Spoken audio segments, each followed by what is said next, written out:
তাবারাকাল্লাযী বিয়াদিহিল মুলকু ওয়া হুয়া আলা কুল্লি শাইইন قدير الذي خلق الموت والحياة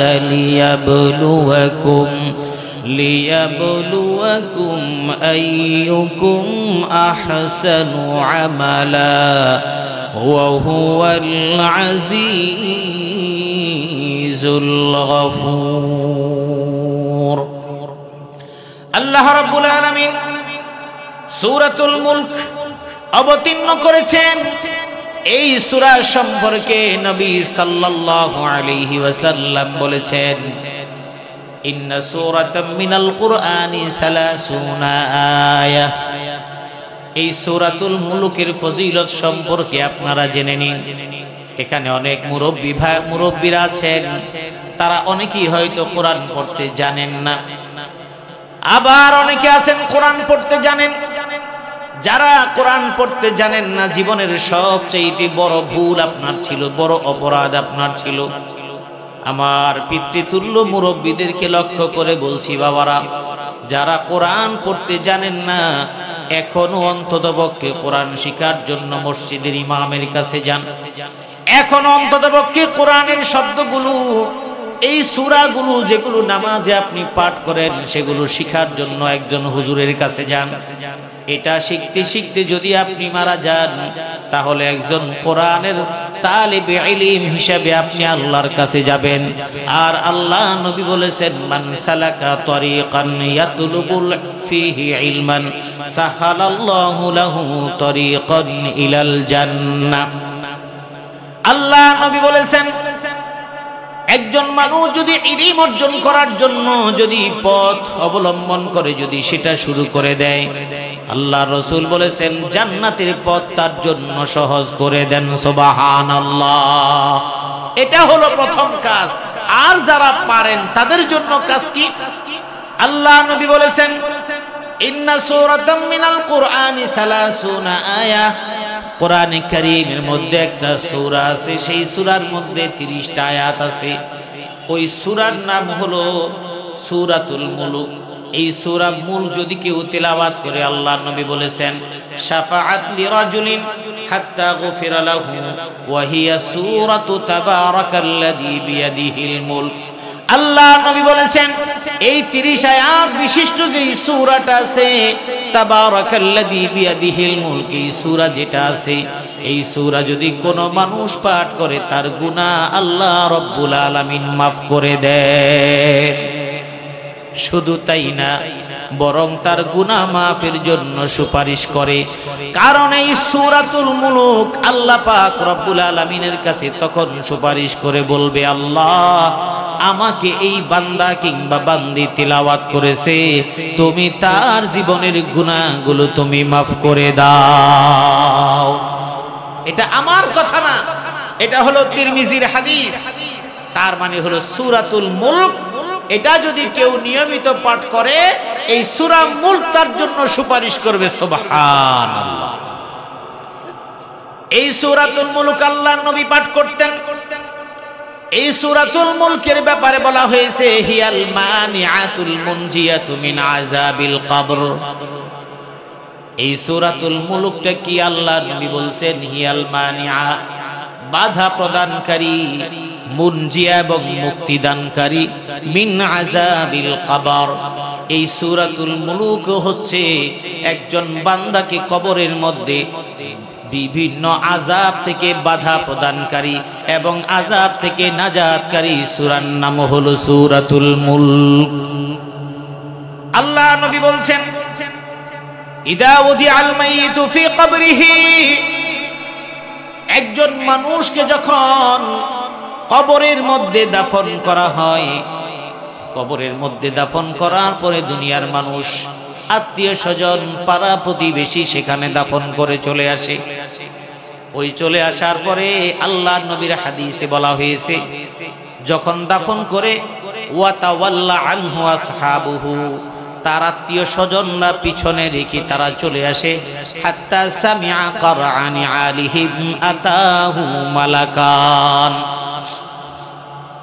ওই আত্মীয় স্বজনরা দাফন কাফন করে ওখান থেকে যখন এতখানি দূরত্বে চলে আসে, যতখানি দূরত্বে গেলে জুতার শব্দগুলো শুনতে পাওয়া যায়। তার মানে এখন তো জুতার আওয়াজ এখান থেকে এখানে শোনা যায় না। তার মানেটা কি? এখন থেকে 40 বছর আগেও গ্রামাঞ্চলে খরম ছিল, কাঠের তৈরি খরম ছিল না? এই খরম পায়ে দিয়ে হাঁটলে কিন্তু টক টক টক টক শব্দ হতো। আমিও দেখেছি মুরব্বীদের পায়ে, তাদের পায়ে দেখেছি খরম পরে, কারণ একটা স্যান্ডেল কেনার তত সামর্থ্য ছিল না। আগের দিনে তো স্যান্ডেল একটা কেনার পরে সেই স্যান্ডেলের বেল্ট আলাদা কিনতে পাওয়া যেত ছিঁড়ে গেলে, তারপরে সেটা কুপি বাতিতে পোড়া দিয়ে তারপরে জোড়া লাগায় তারপরে বহুদিন পরত। এরপরে সেটা ছিঁড়ে গেলে রশি দিয়ে তারপরে স্যান্ডেলের ফিতা বানায় তারপরে পরত। সময়ের ব্যবধানে মানুষের হাতে এখন টাকার অভাব নাই, এখন ওই পঞ্চ কেউ পরে না, এখন চামড়া স্যান্ডেলই পঞ্চের মতো ব্যবহার করে। তো ওই আগে কাঠের এই খরম ব্যবহার করা হতো, খরম দিয়ে পায়ে দিয়ে হাঁটলে সেটার একটা শব্দ হতো। অথবা আরব দেশের যে জুতাগুলো ব্যবহার করা হতো, সেখানে পাথরে জমি, পাথরে এলাকা অথবা মরুভূমি এলাকা অথবা শক্ত ভূমি, সেখানে হাঁটলে আওয়াজ হয়। তো অনেক মুহাদ্দিসরা বলেন 40 কদম যাওয়ার পরে। তো এটার এরকম হতে পারে যে সাধারণত এই জাতীয় শব্দ হয় এমন জুতাগুলো 40 কদম পরে গেলে, ওইটুকু গেলে আওয়াজটা শোনা যায়, এটাও হওয়ার সম্ভাবনা আছে। মোট কথা হলো আত্মীয় স্বজনরা দাফন কাফন করে যখন চলে যায়, জুতার শব্দ শোনা যায়। এতটুকু দূরত্বে যাওয়ার পরে আতাহু মালাকান, কয়জন ফেরেশতা আসে? কয়জন? 2 জন। সবাই জানে আল্লাহ নবী বলেছেন 2 জন ফেরেশতা আছে। তারপরে প্রশ্ন করা হয় কি কি সব আপনারা জানেন, বিভিন্ন ওয়াজে শুনেছেন, ছোটবেলা থেকে শুনছেন, কিন্তু যে হাদিসটি আমি বলছি সূরাতুল মুলক সম্পর্কে, আল্লাহ নবী বলেছেন ইদা ওদিআল মাইয়িতু ফি কবরিহি, একজন মানুষকে যখন কবরের মধ্যে রাখা হয়, ফায়ুতা মিন কিবালি রিজলাইহি, যখন আযাবের ফেরেশতা তার পায়ের কাছে আসে, ফায়ুকালু লাইসা লাকুম আলাইহি সাবিল, ওই ব্যক্তির পায়ের কাছে যখন আযাবের ফেরেশতা তাকে যখন আযাব দেওয়ার জন্য আসে, তখন সূরাতুল মুলক ওই ব্যক্তির জন্য যে সূরাতুল মুলক পাঠ করে তার জন্য বাধা প্রদানকারী হয়ে দাঁড়ায়া যায়। বলেন সুবহানাল্লাহ। তার মানে নবী বলেছেন হিয়াল মানিয়াতুল মুনজিয়াতু মিন আযাবিল কবর, সে হলো বাধা প্রদানকারী এবং নাজাতকারী। তার মানে সূরাতুল মুলক তার জন্য বাধা হয়ে যায়। অন্য হাদিসের মধ্যে কোরআনে কারীমের ব্যাপারে বলা হয়েছে, যারা কোরআন পড়ে, যারা কোরআন তেলাওয়াত করে, যারা কোরআন মানে, কোরআন দিয়ে জীবন পরিচালনা করে, কোরআন দিয়ে সমাজ, কোরআন দিয়ে রাষ্ট্র, কোরআনকে যারা সঙ্গী বানিয়ে নিয়েছে, এই মানুষগুলো মারা যাওয়ার পরে কোরআন তাদের জন্য ঝগড়া করবে, তাদের পক্ষে ঝগড়া করবে এবং তাদের জন্য আল্লাহর কাছে সুপারিশ করবে। স্পষ্ট হাদিস আছে, আল কোরআন হুজ্জাতুন লাকা আও আলাইকা, কোরআন তোমার পক্ষে দলিল হবে অথবা বিপক্ষে দলিল হবে। তো সূরাতুল মুলক তো কোরআনেরই একটা অংশ, ঠিক কি না? সূরাতুল মুলক কোরআনেরই যে একটা সূরা।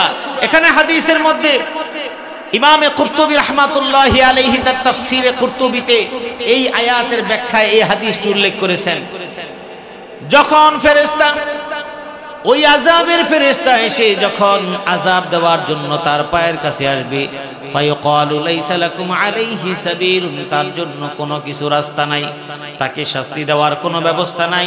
এরপরে যখন ফা ইন্নাহু কানা ইয়াকুমু সূরাতুল মুলক আলা কাদামাইহি, পায়ের কাছে যখন আসার পরে যখন তাকে বলা হবে এখানে এসে কোনো লাভ নাই, তাকে তোমরা আযাব দিতে পারবা না, কারণ এই মানুষটা 2টা পায়ের উপরে ভর দিয়ে তারা দাঁড়িয়ে দাঁড়িয়ে সূরাতুল মুলক আদায় করেছে, পায়ের উপরে ভর দিয়ে দাঁড়িয়ে দাঁড়িয়ে সূরাতুল মুলক পাঠ করেছে এবং নামাজে তেলাওয়াত করেছে।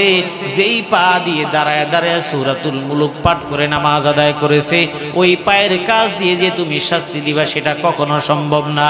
আমি সূরা মুলক তার জন্য বাধা হয়ে দাঁড়ায় গেলাম। সুবহানাল্লাহ। এরপরে যখন সুম্মা ইউতা মিন কিবালি রাসিহি, এরপরে মাথার কাছ দিয়ে যখন আসবে তখন তাকে বলা হবে ফায়াকুলু লিসানুহু লাইসা লাকুম আলাইহি সাবিলুন, জবান খুলে যাবে, সূরা মুলক বলবে সেখানে এসে তোমার কোনো লাভ নাই। তার কারণটা কি? ইন্নাহু ইয়াকরাউ বি সূরাতুল মুলক, কারণ এই মানুষটা জবান দিয়ে সূরা মুলক প্রতিদিন পাঠ করত। সুবহানাল্লাহ।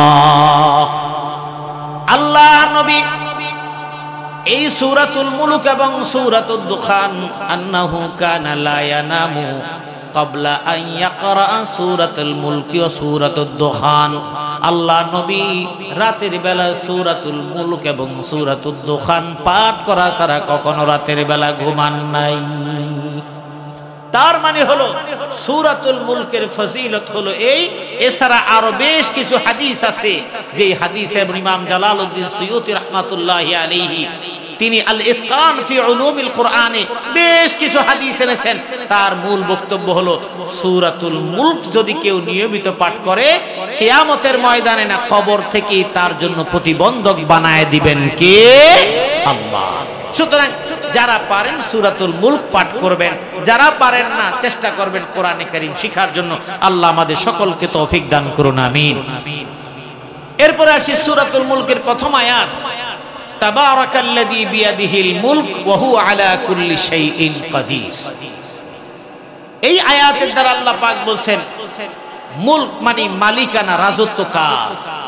জোরে বলেন কার? আপনাদের কি কষ্ট হইতেছে? বুঝতে সমস্যা হয়?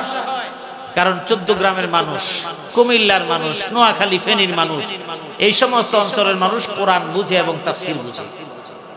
আমি এই সমস্ত অঞ্চলে অনেক আসি, তো যাই হোক ক্ষুদ্র জ্ঞানে যতটুকু বলছি অতটুকু আপনাদের কাছে পেশ করছি।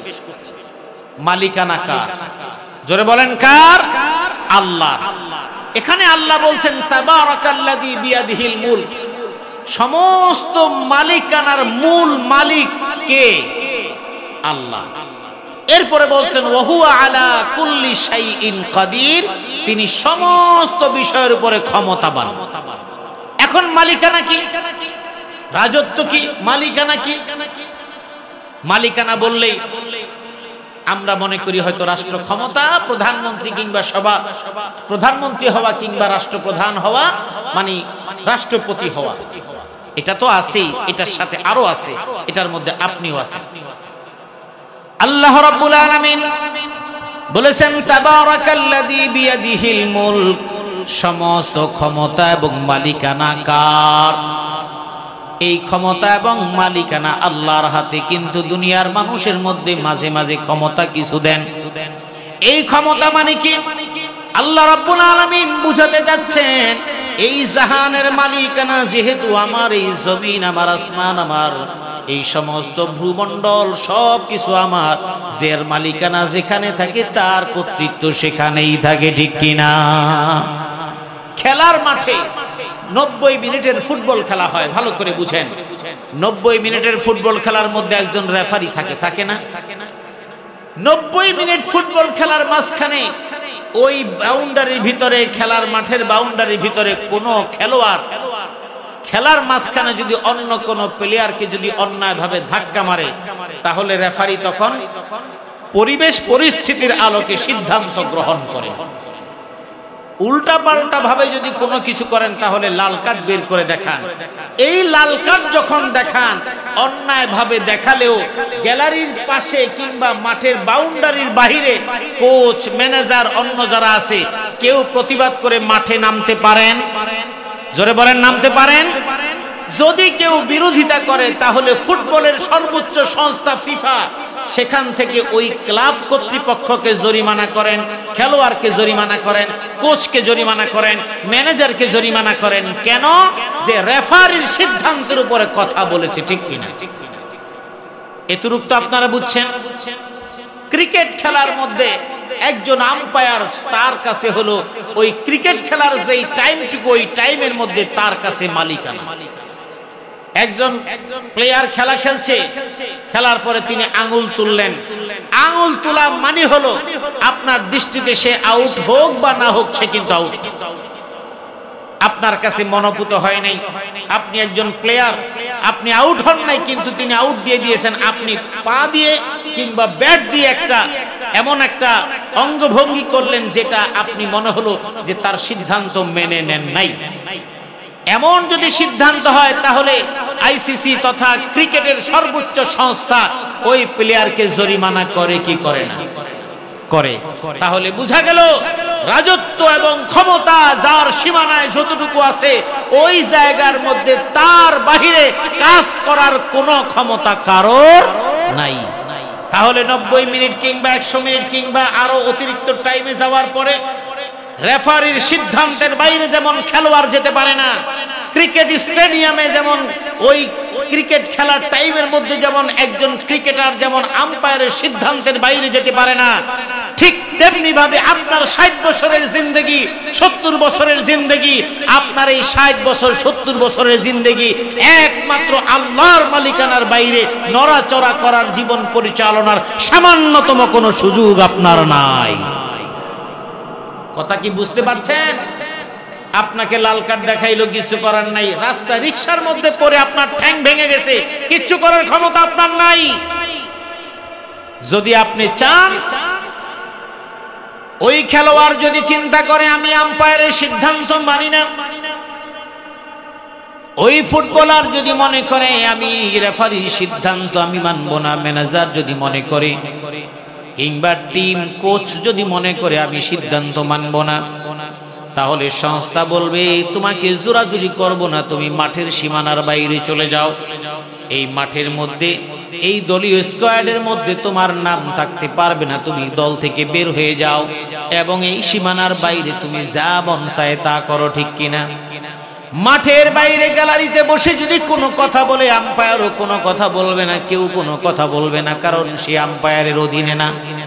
ঠিক আল্লাহ পাক রব্বুল আলামিন বলে দিয়েছেন, তাবারাকাল্লাযী বিয়াদিহিল মুলক ওয়া হুয়া আলা কুল্লি শাইইন কাদির। আল্লাহ রব্বুল আলামিন বলেছেন এই দুনিয়ার মধ্যে ক্ষমতা আমার।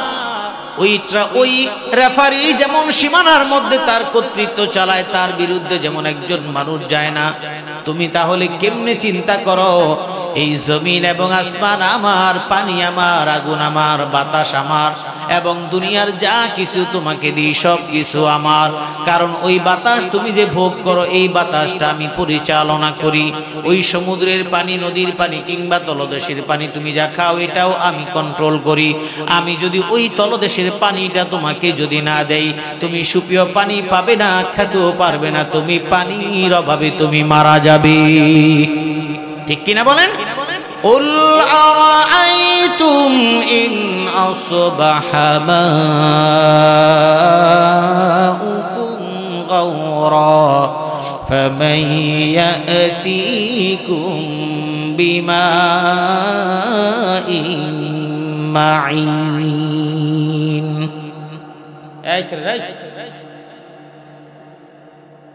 তোমরা স্বেচ্ছাসেবক, তারপর তোমরা কথা বলো।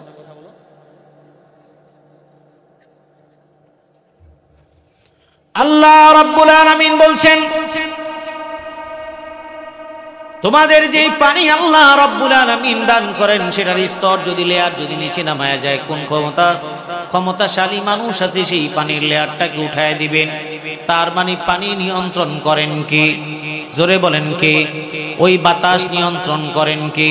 তুমি 14 গ্রামে বসে আছো, বাতাস নিয়ন্ত্রণ আমি আল্লাহ করি। আল্লাহ বলছেন আমি বহু জাতিকে বাতাস দিয়ে দুনিয়া থেকে আমি শেষ করে দিয়েছি। এই জমিনের মধ্যে চলছো, এই জমিনটাকে উলট পালট করে আমি জাতিকে শেষ করে দিয়েছি। আবার আমি জাতিকে শেষ করি, জমিনটা উলট পালট করি নাই, বাতাসও দেই নাই, কিন্তু পানির নিচ থেকে, মাটির নিচ থেকে এমন পানি আমি বের করে দিয়েছি যা তারা কোনোদিন কল্পনা করতে পারে নাই। নূহ আলাইহিস সালামের জাতি যখন আল্লাহ নবীর কথা মানে নাই, আল্লাহ পাক রব্বুল আলামিন যখন বলে দিলেন নূহ তোমার জাতিকে আমি ধ্বংস করে দিব, যখন নূহ আলাইহিস সালাম দোয়া করলেন রব্বি লা তাযার আলাল আরদি মিনাল কাফিরিনা দাইয়ারা ইন্নাকা ইন তাযারহুম ইউদিল্লু ইবাদাকা ওয়া লা ইয়ালিদু ইল্লা ফাজিরান কাফফারা, যখন নূহ আলাইহিস সালাম বললেন লা তাযার আলাল আরদি মিনাল কাফিরিনা দাইয়ারা, এই কাফেরের জাত কাফেরের গোষ্ঠীকে তুমি একটাকেও জীবিত রাখো না। ইনতাজারহুম ইউদিল্লু ইবাদাকা ওয়ালা ইয়ালিদু ইল্লা ফাজিরান কাফারা। যদি একটা কাফেরকে বাঁচিয়ে রাখো তার ঔরসে কাফের ছাড়া আর একটাও মুসলমান পয়দা হবে না। এই দোয়া যখন নূহ আলাইহিস সালাম করলেন, দীর্ঘদিন দাওয়াত দেওয়ার পর যখন তাদেরকে কোরআন বুঝাতে পারলেন, তাদেরকে যখন দাওয়াত বুঝাতে পারলেন না, দিন বুঝাতে পারলেন না, আল্লাহকে চিনাতে পারলেন না, বাধ্য হয়ে এই বদদোয়া করলেন। আল্লাহ পাক রব্বুল আলামিন বললেন, নূহ তোমার এই জাতিকে আমি তোমার দোয়া কবুল করে ধ্বংস করে দিব। তুমি তোমার যেই সঙ্গী সাথীরা আছে ঈমানদারদেরকে আছে, ওই ঈমানদারদেরকে রক্ষা করার জন্য তুমি নৌকা বানায় নাও। কিন্তু নৌকা কেমনে বানাইবা? নবী তো নৌকা বানাইতে পারে না। নূহ আলাইহিস সালাম নৌকা কেমনে বানায় তাও জানেন না, কেমনে কি কোথা থেকে কোথায় জোড়া লাগাবেন তাও কিন্তু তিনি জানেন না। আল্লাহ রাব্বুল আলামিন বললেন, ও নূহ আমি তোমাকে বলে দিচ্ছি, তুমি আমি যেভাবে বলবো সেইভাবে তুমি বানাবে। কারণ নৌকা বানানোর নির্দেশনা দিলেন আল্লাহ এবং ডিজাইনারও আল্লাহ, পরিকল্পনাবিদও আল্লাহ, শুধু মিস্ত্রি হিসেবে বানায় দিলেন আমার আল্লাহ নবী নূহ আলাইহিস সালামকে। নূহ আলাইহিস সালাম আল্লাহর নির্দেশনা পেয়ে যখন নৌকা বানায়, মানুষ হাসাহাসি করে, কারণ মরুভূমির মধ্যে কোনোদিন তো পানি আসে নাই। তাহলে নৌকা বানায়া কেমনে কি হবে? হাসাহাসি কত কিছু টিটকারি মস্করা করে। আল্লাহ পাক রব্বুল আলামিন যেহেতু পানির নিয়ন্ত্রক, তিনি হলেন সবকিছুর মালিক। এক সময় চুলার ভিতর থেকে যেখান থেকে পানি আসার কোনো সম্ভাবনা নাই, যেই জায়গার মধ্যে আগুন জ্বালানো হয়, যেই জায়গার মধ্যে কেউ কোনোদিন পানি দেখে নাই, আল্লাহ পাক রব্বুল আলামিন ওই চুলার ভিতর থেকে পানি দিয়ে দিলেন। পানি উঠতে উঠতে সমস্ত মানুষগুলোকে পানিতে ডুবায়া মারলেন। একেবারে বড় বড় পাহাড়গুলো ওই পানি দিয়ে ডুবায়া দিলেন কে? তাবারাকাল্লাযী বিয়াদিহিল মুলক ওয়া হুয়া আলা কুল্লি শাইইন কাদির। এবার আল্লাহ রাব্বুল আলামিন বুঝায় দিলেন মালিকানা আল্লাহর। এই জমিনের মধ্যে তুমি যদি চলো তাহলে নিয়ম মানতে হবে কার? এই জমিনে তুমি আসছো, তুমি চিরস্থায়ী না। আল্লাহ নবী বলে দিয়েছেন, কুন ফিদ দুনিয়া কাআন্নাকা গারিবুন আও আবিরি সাবিলিন। তুমি দুনিয়ার মধ্যে এমন ভাবে থাকো যেন একজন অপরিচিত মানুষ, তুমি একেবারে অপরিচিত মানুষ, একজন মুসাফির। আমি আপনাদের 14 গ্রামে আসলাম, আমি অপরিচিত না হলেও কিন্তু আমি একজন মুসাফির এবং অপরিচিত। আমাকে আপনি চিনেন, 10 জন চিনেন, 20 জনে চিনে না, আসার পরে আপনি দেখলেন। কিন্তু আমি যখন ঢাকা থেকে এখানে আসলাম, আমি এখানে আসার জন্য, এখানে থাকার জন্য আমি আসি নাই। আমি এখানে বয়ান করব, বয়ান করার পরে আমি আমার গন্তব্যের দিকে রওনা হব। তার মানে আমি একজন মুসাফির, আমি একজন আগন্তুক, এখানে পার্মানেন্ট থাকার জন্য আমি আসি নাই। আমার নবী বলেছেন, দুনিয়ার মধ্যে তুমি যে আসছো এখানে তোমার পার্মানেন্ট জায়গা না, এটা হলো ক্ষণস্থায়ী 60 বছরের, এখানে ক্ষণস্থায়ী 30 বছরের, এখানে ক্ষণস্থায়ী তোমার 40 বছরের। 30 বছর তোমার জীবন বুঝতে বুঝতেই তোমার পার হয়ে গেল, জীবনটা কি বুঝলা না? এরপরে বিয়ে শাদী করার পরে ঘরের মধ্যে থাকতে থাকতেই তোমার 5 বছর কেটে গেল 35। এরপরে চাকরি বাকরি করে তোমার দাঁড়াতে দাঁড়াতে আরো 5 বছর, সেখানে চলে গেল 40। এরপরে বাচ্চা কাচ্চা ছোট থেকে বড় বানাতে বানাতে 50। ওই 50 যখন হয়ে যায় তখন আর শরীরে শক্তি নাই, মাজায় শক্তি নাই, হাঁটুতে শক্তি নাই, অসুখ বিসুখে হাসপাতালে দৌড়ানো লাগে। কিছুদিন পরে অসুস্থ হয়ে গেল, 60 হয়ে গেল, 70 হয়ে গেল। নবী বলছেন, আমার উম্মতের গড় বয়স 60 থেকে 70, ওয়া কাল্লুহুম মাইয়ুজাউযু যালিক। 60-70 এর বেশি খুব কম সংখ্যক মানুষ পায়, কিন্তু অধিকাংশ মানুষের বয়স হলো 60 থেকে 70 বছর পর্যন্ত। আমার আল্লাহ বলছেন, তোমার এই সংক্ষিপ্ত সময়ের ওই খেলোয়াড়ের যেমন 90 মিনিটের সময়, ওই ক্রিকেটারের যেমন একটা নির্ধারিত দিনের সময়, ওই সময় যেমন ক্রিকেটার যেমন একজন আম্পায়ার নির্দেশনা মেনে সীমারেখার মধ্যে থাকে, উল্টা পাল্টা করলে পানিশমেন্ট হয়। তুমি দুনিয়ার জমিনে 60-70 বছরের জীবনের যা কিছু করবা, তোমাকে যা আমি দেই সেটা হলো আমার পক্ষ থেকে দেওয়া। এই ব্যাপারে আমার কাছে তোমার পরিপূর্ণ জবাব দেওয়া লাগবে, কারণ তোমার সময়, জীবন, সব কিছুর মালিকানা কার? খেলোয়াড় যেমন তার মন মতো কাজ করলে বাউন্ডারির ভিতরে থাকতে পারবে না, মাঠের বাইরে চলে যেতে হবে, ঠিক তেমনি ভাবে তুমি যদি আল্লাহ নাফরমানি করো, আল্লাহর বিধান না মানো, তাহলে তোমার জন্য একটা জায়গা আছে, সেটা হলো খেলোয়াড়ের মতো বাউন্ডারির বাইরে তুমি চলে যাও। আপনি যদি চান আল্লাহর বিধান আপনার ভালো লাগে না, আল্লাহ বলছে এটা আপনি করবেন না, কোচ খেলোয়াড়কে বলতেছে 2 ঘন্টা এমন স্ট্রেচিং করা লাগবে, ব্যায়াম করা লাগবে, খেলোয়াড়ের ভালো লাগে না, বলতেছে এখন স্টিম বা অর্থাৎ ওই গরম পানির মধ্যে কিছুক্ষণ শরীরটাকে চুবায় রাখতে হবে, ঠান্ডার মধ্যে রাখতে হবে, জিমে যেতে হবে, কিন্তু খেলোয়াড়ের ভাল লাগে না। তাহলে খেলোয়াড় বলল তুই স্কোয়াড থেকে বাদ, তোর ব্যাপারে আমার কোনো মাথা ব্যথা না। ঠিক তেমনি ভাবে একজন মানুষ যদি বলে, চিন্তা করে যে আল্লাহ যা বলে সেটা আমার মানতে ভালো লাগে না, আল্লাহ বলে তাইলে তুমি আমার এই সীমানার মধ্যে তুমি থেকে, জমিনের মধ্যে থাকার অধিকার নাই। আল্লাহ রাব্বুল আলামিন বলেছেন ইয়া মাশারাল জিন্নি ওয়াল ইনস, হে জিন এবং ইনসান তোমাদেরকে বলে দেই, যদি আল্লাহর নাফরমানি, যদি আল্লাহর ফরমাবরদারি আনুগত্য যদি তোমরা করতে না চাও, যদি তোমরা তার নাফরমানি করে তোমার তার আনুগত্যের বাইরে যদি চলতে চাও, তাহলে এই সীমারেখার বাইরে চলে যাও। ইনিস্তাতাতুম আন তানফুযু মিন আকতারিস সামাওয়াতি ওয়াল আরদ, আসমান এবং জমিনের সীমারেখার বাইরে যদি সম্ভব হয় তুমি যাও। ফানফুযু লা তানফুযুনা ইল্লা বিসুলতান, আর তোমার পক্ষে ওই মালিকের সীমারেখার বাইরে যাওয়া কোনোদিন সম্ভব হবে না। হবে? পৃথিবীর বাইরে কই যাবেন আপনি? ঘুরতে ঘুরতে ঘুরতে ঘুরতে কোথায় যাবেন? এটা তো ফুটবলের মতো ঘুরে। আজকে এখানে রাত 10:30 বাজে, আমেরিকাতে কিছু আকপিস করে সেখানে দিন, এখানে রাত ওখানে দিন, এখানে রাত শেষ হবে ওখানে দিন শুরু হবে। আপনি কই যাবেন? ঘুরতে ঘুরতে কই যাবেন? এটার মধ্যেই থাকবেন। এর বাইরে যদি চলে যান, এটা একটা গ্রহ, এটার বাইরে চলে গেলে অন্য গ্রহের মধ্যে পড়বেন। আপনি আল্লাহর সীমারেখার বাইরে যাওয়া সম্ভব হবে না। এখন আপনাকে যেই মালিকানা দেয় সেটা কি ভালো করে বুঝে নিন। আপনি ঘরের মালিক, আপনি ঘরের মালিকানা আপনার, আপনি একজন পুরুষ, আপনার পরিবারের মালিক, আপনি এলাকার চেয়ারম্যান, আপনি এলাকার মালিক। তার মানে আপনাকে ক্ষমতা দিলেন কে? পরিবারের একজন দায়িত্বশীল আপনি, সেখানে আপনার ক্ষমতা দিয়েছেন কে? চেয়ারম্যান সাহেব এলাকার চেয়ারম্যানই পেয়েছেন, এই ক্ষমতাটুকু দিয়েছেন কে?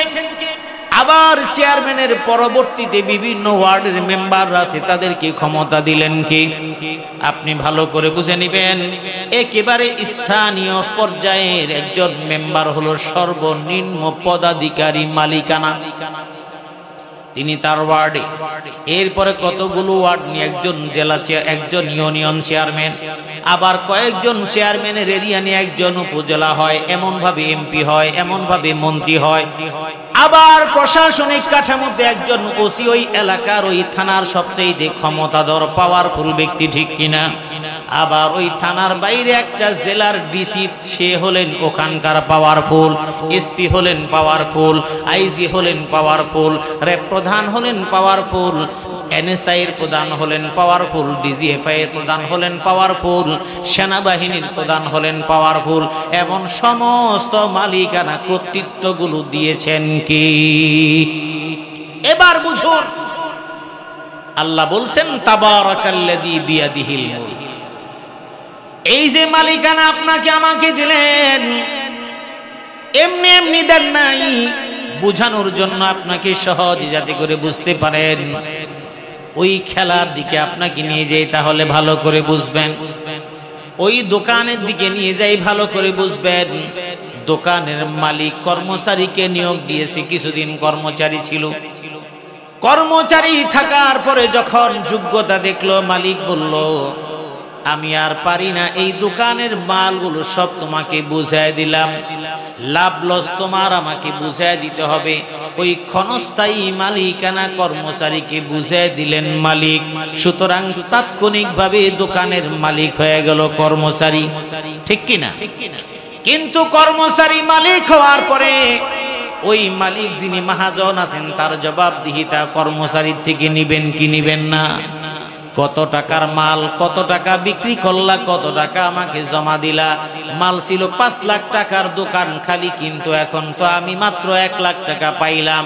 দোকানে মাল আছে 1 লাখ, বাকি 3 লাখ গেল কোথায়? ঠিক কিনা?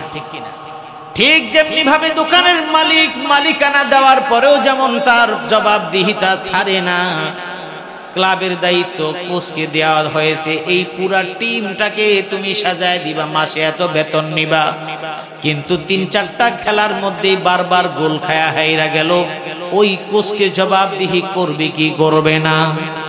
ক্রিকেট টিম তাকে দায়িত্ব দেওয়া হলো, বহু টাকা বেতন দেওয়া হলো, পরপর 1 বছর 2 বছর পর্যন্ত ভালো পারফরমেন্স করতে পারছে না। ওই টিম ম্যানেজমেন্ট কোচকে ডেকে তাকে প্রশ্ন করবে কি করবে না? এটা যদি আপনি বুঝেন তাহলে আর কোনো কষ্ট নেই। আমার আল্লাহ বলেছেন, তাবারাকাল্লাযী বিয়াদিহিল মুলক ওয়া হুয়া আলা কুল্লি শাইইন কাদির। ওই থানার ওসিকে যে চেয়ারে বসিয়েছেন, তিনি বসিয়েছেন কে? তার চাইতে যোগ্যতম বহু মানুষ ছিল, যে কোনো ভাবে আল্লাহ পাক রব্বুল আলামিন থানার ওসির চেয়ারে তাকে বসাইছেন। অনেক মানুষ যোগ্যতম মানুষ আছে, তাদের মধ্যে আমি একজন অযোগ্যকে এই চেয়ারের মধ্যে বসাইলেন কি? আমার পাশে যিনি সভাপতি, সাবেক চেয়ারম্যান, তাকে অনেক যোগ্যতম মানুষ থাকা সত্ত্বেও তাকে দিয়ে এলাকার মানুষের চেয়ারম্যানই করার দায়িত্বের মতো মহান দায়িত্ব পালন করিয়েছেন কি? একজন আইজিপির চাইতে অনেক চৌকস কোন সদস্য আছেন, তিনি আইজিপি হতে পারেন নাই, কিন্তু যে কোনো ভাবে তিনি আইজিপি হয়ে গেছেন। এইভাবে আপনি বুঝে নেন সব। এবার আসুন, আল্লাহ পাক রব্বুল আলামিন এই সূরার প্রথম আয়াতে মুলক এবং মালিকানা তার বলে দিয়েছেন, ওয়া হুয়া আলা কুল্লি শাইইন কাদির, সবকিছুর উপরে ক্ষমতাবান কি? এবার আল্লাহ বলছেন, তোমাকে যে ক্ষমতা দেওয়া হলো এটা দিয়ে তোমাকে ছেড়ে দেওয়া হয় নাই। এইভাবে যেতে যেতে প্রধানমন্ত্রী হন, এমপি হন, মন্ত্রী হন এবং মেয়র হন, আইন বিচার আইন মন্ত্রী হন, কোর্টের জজ হন, কোর্টের উকিল হন, বিচারক হন, বিভিন্ন পদমর্যাদার ব্যক্তি হন। আল্লাহ পাক রব্বুল আলামিন বলছেন, এই যে আইজিপি সাহেব যিনি আইজি হলেন, তিনি কত হাজার মানুষকে মিথ্যা মামলা দেওয়ার অনুমতি দিয়েছেন, নির্দেশনা দিয়েছেন। এই ব্যাপারে আল্লাহ রব্বুল আলামিন পাকড়াও করবেন কি করবেন না? ম্যানেজারের দায়িত্ব ছিল, তুমি আইন প্রশাসন এবং মানুষের জানমালের নিরাপত্তার জন্য তোমাকে দায়িত্ব দেওয়া হয়েছে। ওই চেয়ারে বসে জানমালের নিরাপত্তা তো দূরের কথা, নিরীহ জনগণের নামে মিথ্যা মামলা দিয়ে তুমি জেলখানায় ভরে দিয়েছো, এর জন্য আমার কাছে তোমার জবাব দেওয়া লাগবে। মালিকানা কার? আপনি যদি বলেন হুজুর মালিকানা আল্লাহর, আমি মানতে রাজি না, তাহলে আমি আপনাকে সংক্ষেপে বুঝাই বলি, মালিকানা যদি আল্লাহর না হয় তাহলে মালিকানা চেয়ার ছেলে পালায় কেন? মালিকানা যদি আমার থাকে তাহলে এই জায়গা ছেড়ে পালায় কেন? বুঝা গেল আমি এই জায়গা ছেড়ে পালাই যেহেতু, সুতরাং আমি আসলে পার্মানেন্ট মালিক না। এই জমিনের মালিক যদি আপনি পার্মানেন্ট হন, তাহলে ঘর ছেড়ে আপনি কখনো মাটির নিচে যাবেন না। 6 তলা 9 তলা ডুপ্লেক্স যেই বাড়ি আপনি বানান না কেন, আপনি হঠাৎ করে স্ট্রোক করে মারা গেলেন, আপনার পরিবারের লোকজন ধরাধরি করে ঘর থেকে বের করে দেয়। যদি আপনার মালিকানা চূড়ান্ত হয়, তাহলে আপনি মরার পরেও আপনাকে ঘর থেকে বের করার কথা ছিল না। আপনাকে ঘর থেকে বের করার পরে উঠানেই না, বরং সেখান থেকে জানাজা দাফন কাফনের জন্য প্রস্তুতি গ্রহণ করে জঙ্গলে কিংবা কবরস্থান যেখানে আছে মাটির নিচে রেখে আপনার ঘরের মধ্যে 1 দিন 2 দিন 5 দিন 7 দিন হয়তো রুমের মধ্যে কেউ ঘুমায় না, ভয় ভয় লাগে, কিন্তু তার মধ্যে চিন্তা ভাবনা এবং ডিসিশন হয়ে যায়, বাবার ওই ঘরটার মধ্যে কে থাকবে, কে দখলে নিবে। 1 মাস পরে যাওয়ার পরে দেখবেন ঘরটার খালি নাই। ঠিক কি না? মালিকানা বদল, মালিকানা বদল। এরপরে আপনার সন্তানরা থাকলো, বাবা মরে যাওয়ার পরে সন্তানরা কিছুদিন কয়েক বছর সুন্দরভাবে বাড়ির মধ্যে থাকে। ছেলেরা বড় হয়ে গেছে, মেয়েরাও বড় হয়ে গেছে, সংসার হয়ে গেছে। এখন চিন্তা করে বাবাও নাই। কিছুদিন পরে মা মারা গেল। এখন সিদ্ধান্ত নিল তাহলে এই সম্পদগুলো ভাগ বাটোয়ারা কেমনে করা লাগবে। কারণ একটা 3 তলা বাড়ি, সেখানে 4-5 ছেলে মেয়ে, সেখানে তো ভাগ করে নিতে পারবে না। বাধ্য হয়ে সেখানকার কিছু অংশ কাউকে কিনতে হলো, কিংবা সিদ্ধান্ত নেওয়া হলো এবার চলো আমরা 14 গ্রামে থাকার দরকার নাই, পুরা বাড়িটা বিক্রি করে যে যতখানি ভাগ পাও নিয়ে যাও। এবার 14 গ্রামের বাড়িটা বিক্রি করে যে যতখানি ভাগ পাইলো নিয়ে গেল। একজন চলে গেল কুমিল্লা শহরে, একজন ঢাকা, একজন চিটাগাং, একজন ফেনী, একজন মাইজদি, এমন বিভিন্ন জায়গায় যে যার সুবিধা মতো চলে গেল। বাড়ির জায়গায় বাড়ি আছে, জমির জায়গায় জমি আছে, কিন্তু মালিকানা বদল হয়ে গেল। বোঝা গেল আপনি মালিক না, সব কিছুর মালিকানা কার? তাবারাকাল্লাযী বিয়াদিহিল মুলক ওয়া হুয়া আলা কুল্লি শাইইন কাদির।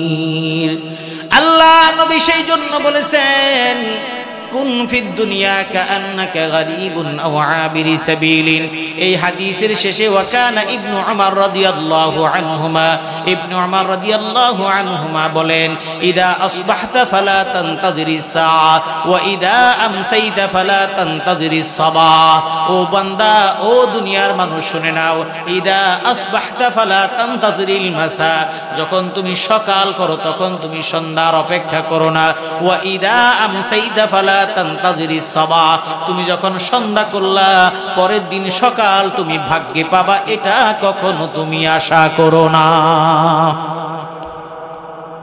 গতকালকে মাহফিলে এসেছিলাম এই সান্দিনা দেবিদ্দায়। পোস্টার দেখার পরে দেখলো, আমাকে বলল যে সভাপতি সাহেব 3 দিন আগে মারা গেছে। মাহফিলের সভাপতি মারা গেছে। এটা একটা কাকতালীয় বিষয় না? ওই মানুষটাকে চিন্তা করছি। তার মানে কি আল্লাহ আপনাকে বুঝায় দিচ্ছেন আপনি যেই মালিকানা চিন্তা করেন এটার মালিকানা চিরস্থায়ী। আপনি চিন্তা করছেন বাংলাদেশটা আমার বাপের, আপনি চিন্তা করেন বাংলাদেশটা আমার, থানার ওসি চিন্তা করে এই থানাটা আমার, এসপি চিন্তা করে এই জেলাটা আমার, এই জায়গাটা আমার, ডিসি চিন্তা করে এটা আমার, আইজি চিন্তা করে এটা আমার। অনেক বড় বড় কথা, হেফাজতকে মেচাকার করে দিয়েছি, আইজি সাহেব এখন জেলখানায়, আরেক আইজি সাহেব হেউ জেলখানায়। মন্ত্রীরা দাপট দেখায়, তারা সবাই চিন্তায় ছিল কোনদিন এই দেশ থেকে তাদের আর কোনো কিছু করা লাগবে না। এজন্য কত রসিকতা, পালাবো না,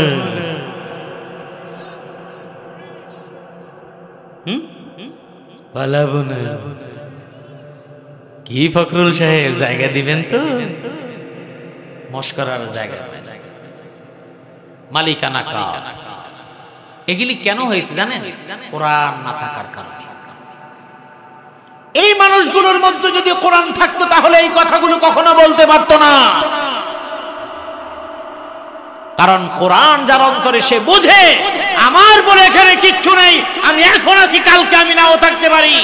কারণ আল্লাহর নবীর হাদিস, ইদা আসবাহতা ফালা তানতাজিরিল মাসা ওয়া ইদা আমসাইতা ফালা তানতাজিরিস সাবাহ। তুমি যদি সকাল করে, ইবনে উমর রাদিয়াল্লাহু আনহুমা বলছেন, তুমি যদি সকাল করো তুমি সন্ধ্যার আশা করো না, কারণ সন্ধ্যা তোমার জীবনে আর নাও আসতে পারে। ঠিক কিনা বলেন? ওয়া ইদা আমসাইতা ফালা তানতাজিরিস সাবাহ, তুমি যখন সন্ধ্যা করেছো তুমি আগামী কালকের ভোর পাবে কি পাবে না এর কোনো গ্যারান্টি তোমার কাছে নাই।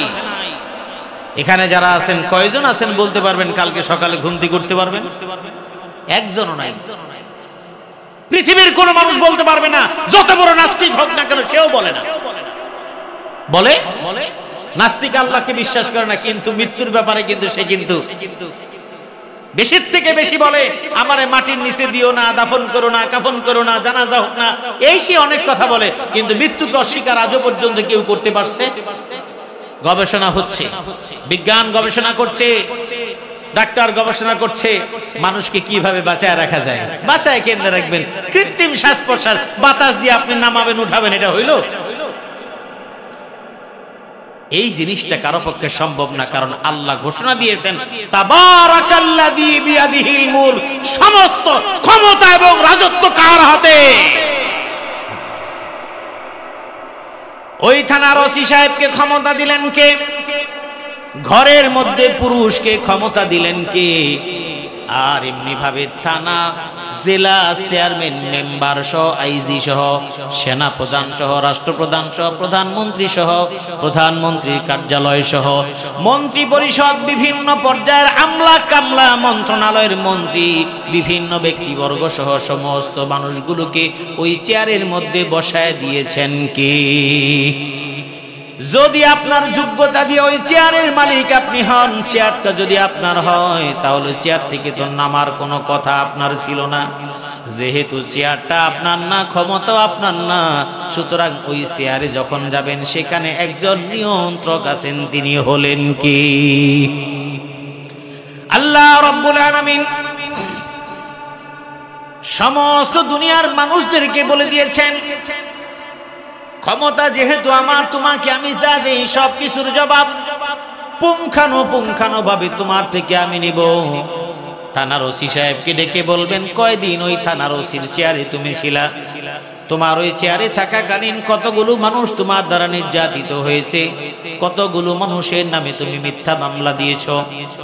রাজনৈতিক পদাধিকারী যে সমস্ত নেতা এবং কর্মীরা আছে তাদেরকেও সম্মানের আসন দিয়েছেন, পদ দিয়েছেন। কেউ থানা সভাপতি, কেউ সেক্রেটারি, কেউ বিভাগীয় সভাপতি, সেক্রেটারি। এই পদ পাওয়ার পরে তুমি তোমার অন্যান্য মানুষদেরকে মিথ্যা মামলা দিয়ে ঘর ছাড়া করেছো, এমন আছে না নাই? মিথ্যা মামলা দিয়ে ঘর ছাড়া করেছো, কি অপরাধ ছিল? সে তো তোমার রক্তের ভাই, সে তো তোমার প্রতিবেশী, সে তো তোমার এলাকার ভাই, চাচাতো ভাই, মামাতো ভাই, খালাতো ভাই, কিন্তু দলীয় সংকীর্ণতার কারণে তুমি তাদেরকে মামলা দিয়ে সরায় দিয়েছো। তোমাকে পদ দিয়েছি কি ক্ষণস্থায়ী সময়ের জন্য। ওসি সাহেব আল্লাহর কাছে জবাবদিহি করবে।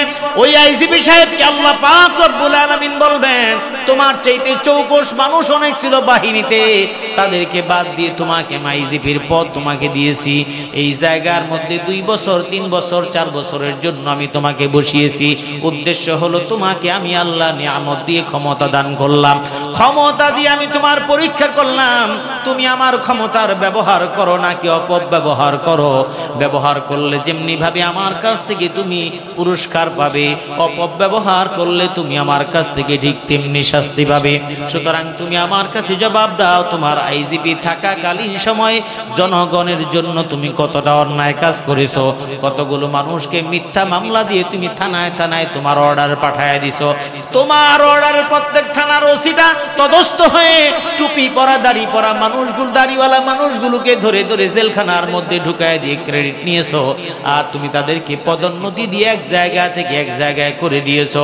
প্রধানমন্ত্রীকে জিজ্ঞেস করা হবে, রাষ্ট্রপ্রধানকে জিজ্ঞেস করা হবে, মন্ত্রণালয়ের দায়িত্ব যারা পালন করে সকলকে জিজ্ঞেস করা হবে।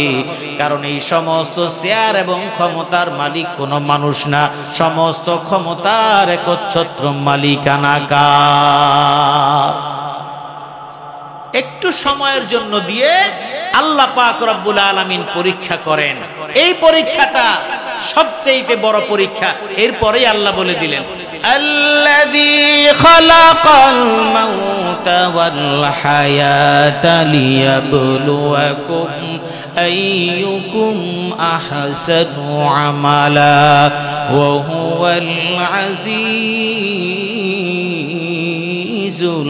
গফুর। আল্লাহ রাব্বুল আলামিন আপনাকে বিশাল বড় পদ দিলেন, আর বলে দিলেন তোমার জিন্দেগির মধ্যে হায়াত আছে, মৌত আছে, সেটা তো আমি আল্লাহ তৈরি করেছি। তোমার 70 বছর জিন্দেগি আমি আল্লাহ দিয়েছি, এমনি এমনি দেই নাই। তোমাকে 60 বছর জীবন আমি দিয়েছি, এমনি এমনি আমি দেই নাই। তোমাকে চেয়ারে বসাইছি, আমি এমনি এমনি দেই নাই। তোমাকে মন্ত্রী বানাইছি, আমি এমনি এমনি তোমাকে মন্ত্রী বানাই নাই। তোমাকে আমি প্রধানমন্ত্রী বানিয়েছি, এমনি এমনি বানাই নাই। তোমাকে রাষ্ট্রপতি বানিয়েছি, এমনি এমনি বানাই নাই।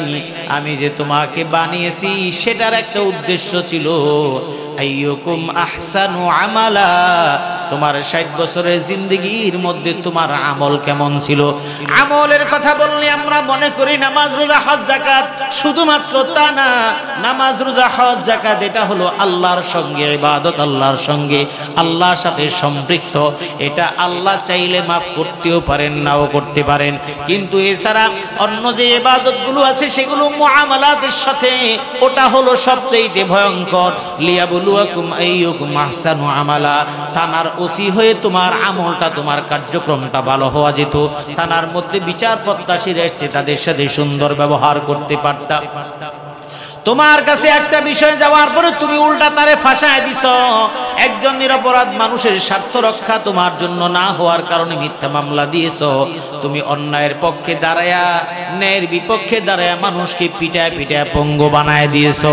এই যে তুমি কাজ করেছো, এই সমস্ত কাজগুলোর হিসাব দেওয়া লাগবে কার কাছে? প্রত্যেকটা মানুষকে। তার মানে আল্লাহ বলছেন তোমার এই জীবনটা তো, হায়াতটা তো পরীক্ষার জন্য দিয়েছি, তুমি কেমন কাজ করো এইটুকুর জন্য প্রত্যেককে জিজ্ঞেস করা হবে। এবং কোরআনে কারিমে বলছে আমার হাত, পাও, কান, চোখ সবগুলো প্রশ্ন করা হবে। ইন্নাস সামআ ওয়াল বাসারা ওয়াল ফুআদা কুল্লু উলাইকা কানা আনহু মাসউলা। ক্ষমতার চেয়ার পাইলেই হবে না, হাত, কান, পা, চোখ সবগুলোকে প্রশ্ন করা হবে। এবার ক্ষমতা পাওয়ার পরে দায়িত্বটা কি আমার?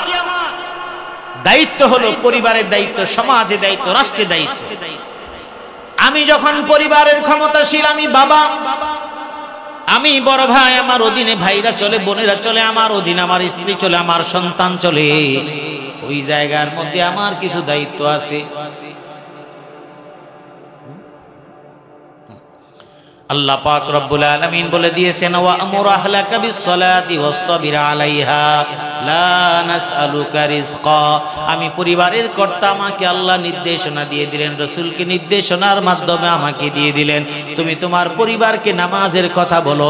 এই নামাজের কথাটা কেন বললেন? নামাজের মাধ্যমে দুনিয়ার মানুষের সব চরিত্রগুলো সমাধান করে দেন কি?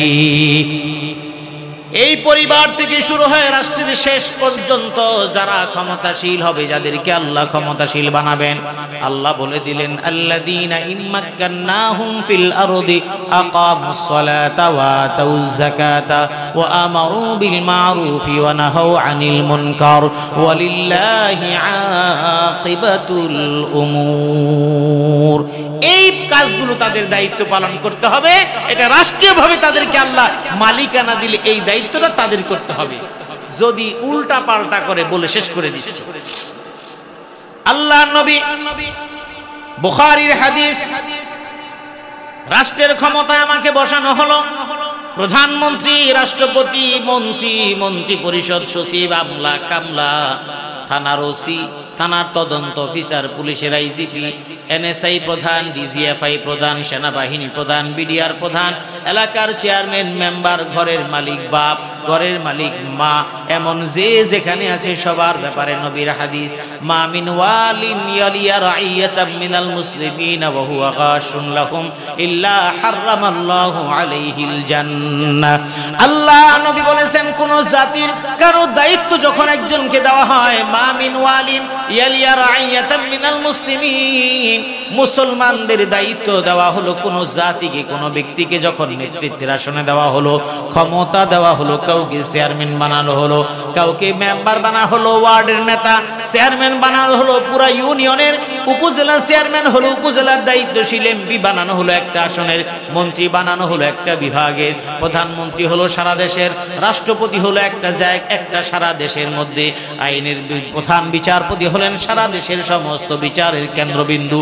এমন ভাবে প্রত্যেকটা ইজলাসের আলাদা আলাদা বিচারক, আলাদা আলাদা বিচারক প্যানেল, যে যেখানে দায়িত্বশীল আছে, যে যেখানে দায়িত্বশীল আছে, ডেসা আছে, ওয়াসা আছে, তিতাস আছে, পল্লী বিদ্যুৎ আছে, এছাড়া বিভিন্ন ধরনের ধরনের দায়িত্ব কার্যক্রমের যারা দায়িত্বশীল আছে, যে যেখানে দায়িত্ব পালন করে কিন্তু তার প্রজা সাধারণ যদি তার প্রতি অসন্তুষ্ট হয়, ওই পল্লী বিদ্যুতের মধ্যে যিনি চেয়ারে আছেন 2 নম্বরই করতে করতে এলাকার মানুষ তার উপরে ফেড আপ, ডিবিতে যিনি আছেন তার উপরে সমস্ত মানুষ জনগণ ফেড আপ, আইজি হিসেবে যিনি আছেন তাকেও জনগণ দেখতে পারে না, রাষ্ট্রের প্রধানমন্ত্রী যে আছেন সে অভিশপ্ত, তাকে কেউ দেখতে পারে না, রাষ্ট্রপতি তাকেও কেউ দেখতে পারে না, মানুষের উপরে জুলুম করে বেলায়, এলাকার এমপি সাহেবকে দেখতে পারে না, সাদাবাজি আর মদ জুয়াবাজি এবং মাদকের সব কিছু করার জন্য এলাকার মানুষ তাকে দেখতে পারে না, জমি দখল করে ভূমি দখল করে মানুষের উপর অন্যায় করে অবিচার করে, এমন আছে না নাই?